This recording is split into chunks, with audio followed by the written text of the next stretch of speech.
அஸ்ஸலாமு அலைக்கும், welcome back to my channel. இன்றைக்கி செட்டிநாடு ஸ்பெஷல் வெள்ளை பணியாரம், அதுக்கு சைடிஷாக வந்து மிளகாய் கார சட்னி, இது ரெண்டும் எப்படி செய்யலான்னு தான் இன்றைக்கி பார்க்க போகிறேன். இது காரைக்குடி சைடு வந்து ரொம்பவே ஃபேமஸான ஒரு ஃபுட்டு.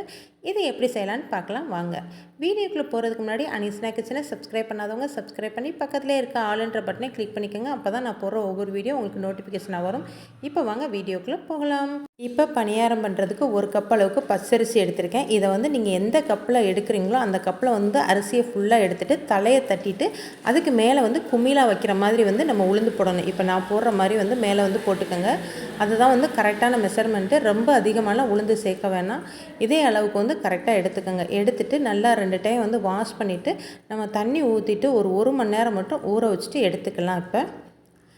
இப்போ பாருங்கள் 1 மணி நேரம் ஆயிடுச்சு. இப்போ நல்லா அரிசி ஊறி வந்திருக்கு.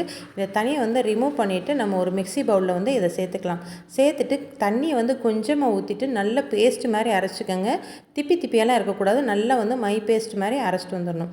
இப்போ அரைச்சிட்டு வந்ததும் ஒரு பவுலில் ஊற்றிருக்கேன். இதுக்கு தேவையான அளவுக்கு உப்பு சேர்த்துட்டு கொஞ்சமாக வந்து தேங்காய் பால் எடுத்து வச்சுருந்தேன். அதை வந்து தேவையான அளவுக்கு மட்டும் ஊற்றிக்கோங்க. ரொம்ப அதிகமாக ஊற்றிடக்கூடாது. தேங்காய் பால் வந்து நீங்கள் அதிகமாக சேர்க்கக்கூடாது. ஏன்னா மாவு தண்ணியாகிடுச்சு அப்படின்னா உங்களுக்கு நீங்கள் பணியாரம் ஊற்றும் போது வந்து பிரிஞ்சு வந்துடும். அதனால் தண்ணி இல்லாமல் பார்த்துக்கோங்க. ஒரிஜினல் ரெசிபிக்கு தேங்காய் பால் தான் ஊற்றுவாங்க. அதனால் கம்பல்சரி ஊற்றிடுங்க.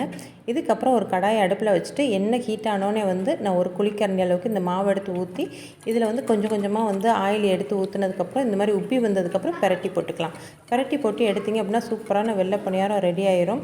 இது வந்து ரொம்பவே கவனிக்கக்கூடிய விஷயம் என்ன அப்படின்னா ஆயில் வந்து நார்மல் ஹீட்டில் தான் இருக்கணும். ரொம்ப அதிகமாக வந்து காஞ்சிருச்சு அப்படின்னா உங்களுக்கு வந்து பணியாரம் வந்து பிரிஞ்சு போயிடும். அதனால் வந்து லைட் ஹீட்டில் வச்சுட்டு சிம்லேயே வச்சுட்டு ஒவ்வொரு பணியாரத்துக்கும் ஒவ்வொரு குழிக்கரண்டி மட்டும் ஊற்றி எடுத்திங்க அப்படின்னா சூப்பரான வெள்ளை பணியாரம் நமக்கு ரெடி. இப்போ பணியாரம் ரெடி பண்ணியாச்சு. மிளகாய் கார சட்னி எப்படி செய்யலான்னு பார்க்கலாம் வாங்க.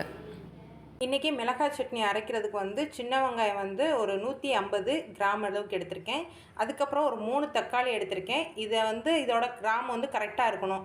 சின்ன வெங்காயம் வந்து 150 கிராம் இருந்தது அப்படின்னா நம்ம தக்காளியும் அதே அளவுக்கு இருக்கணும். ரெண்டுமே வந்து சேம் அளவுக்கு இருக்கணும். அதுக்கப்புறம் வந்து இந்த மிளகாய் சட்னிக்கு மிளகாய் தான் ரொம்ப முக்கியம். நான் எடுத்திருக்கிறது வந்து ஒரு 20 அளவுக்கு வந்து காஞ்ச மிளகாய் எடுத்திருக்கேன். உங்களுக்கு இன்னும் அதிகமாக வேணும் அப்படின்னா கூட நீங்கள் எக்ஸ்ட்ரா கூட சேர்த்துக்கலாம். ஏன்னா இந்த சட்னிக்கு வந்து காஞ்ச மிளகாய் தான் வந்து அதிகமாக தேவைப்படும். அதனால் நான் எடுத்திருக்கேன், 20 எடுத்திருக்கேன். இதுக்கப்புறம் வந்து ஒரு 50 கிராம் அளவுக்கு வந்து பூண்டு உரித்து வச்சுருக்கேன். இது கூட வந்து நமக்கு தேவையான அளவுக்கு புளி எடுத்துக்கலாம் நம்ம. ஓகேங்களா? இதை வந்து இப்போ பச்சையாக நம்ம அரைக்க போகிறோம். இப்போ மிக்சியில் சேர்த்துக்கலாம். மிக்சியில் வந்து சின்ன வெங்காயத்தை சேர்த்துக்கலாம்.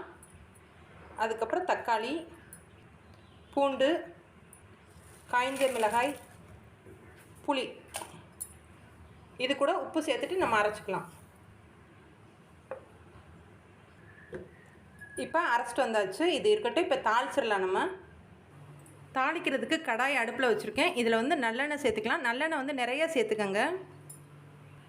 இதில் கடுகு, உளுந்தம்பருப்பு சேர்த்துட்டு நல்லா வந்து பொரிய விட்டுறலாம். இது நல்லா பொரிஞ்சிருச்சு. இப்போ வந்து வரமிளகாய் வந்து கொஞ்சமாக சேர்த்துக்கலாம். இது கூடவே கருவேப்பிலை சேர்த்துக்கலாம். இதில் நம்ம அரைச்சி வச்சுருக்க அந்த பேஸ்ட்டை வந்து சேர்த்துக்கலாம். இது எல்லாத்தையும் சேர்த்ததுக்கப்புறம் தண்ணி எதுவும் சேர்க்காமல் இந்த எண்ணெய் நல்லா சிம்லேயே வச்சுட்டு நல்லா வந்து குக் பண்ணிங்க அப்படின்னா இந்த எண்ணெயெலாம் வந்து நல்லா பிரிஞ்சு வரணும். அதுவரை வந்து நம்ம வந்து குக் பண்ணி எடுத்துக்கலாம். பாருங்கள் எவ்வளோ சூப்பராக வந்து எண்ணெயெல்லாம் பிரிஞ்சு அழகாக வந்து ரெடி ஆயிடுச்சு. இந்த கார சட்னி வந்து அந்த வெள்ளை பணியாரத்தை கூட வச்சு சாப்பிடும்போது அவ்வளோ டேஸ்ட்டாக சூப்பராக இருக்கும். கண்டிப்பாக வந்து ட்ரை பண்ணி பாருங்கள். ஓகே, இதுக்கப்புறம் வந்து நம்ம இறக்கி வச்சிடலாம். இதை இறக்கி வச்சுட்டு நம்ம வந்து சர்வ் பண்ணிக்கலாம். இப்போ சூப்பராக செட்டிநாடு ஸ்பெஷல் வெள்ளை பணியாரம் மிளகாய் கார சட்னி நமக்கு ரெடி.